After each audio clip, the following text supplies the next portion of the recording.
எதிர்பார்ப்பு இல்லாமல் நம்ம படம் பார்க்க வந்தோம். இப்படி இருக்கும் அப்படி இருக்கும்னு நான் எதுவுமே எதிர்பார்க்கல. ஆனால் எதிர்பார்க்காததை விட அருமையாக இருந்தது. பாலா வந்து ஆடிஷனில் வந்த பாலாலேருந்து இன்னைக்கு ஹீரோவான பாலா வரைக்கும் நமக்கு தெரியும்.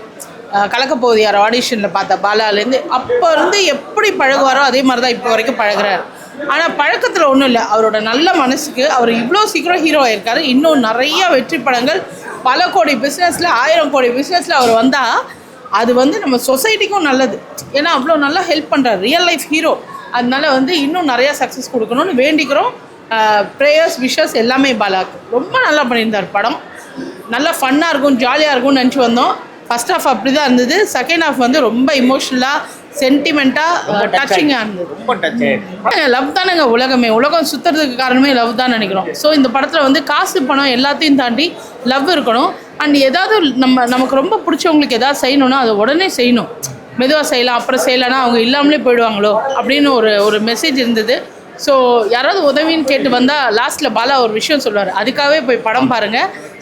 உதவி சொல்றாரு, நீங்க படம் பார்த்தீங்கன்னா உங்களுக்கு தெரியும். ஆனா அந்த டயலாக் வந்து எல்லாருமே யார் சொன்னாலும் அது கரெக்டா இருக்குமா தெரியாது. பாலா சொன்னப்போ கரெக்டா இருந்தது.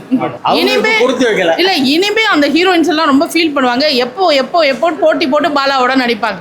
ஸோ அதுவும் குட் தான், ஓகே தான்.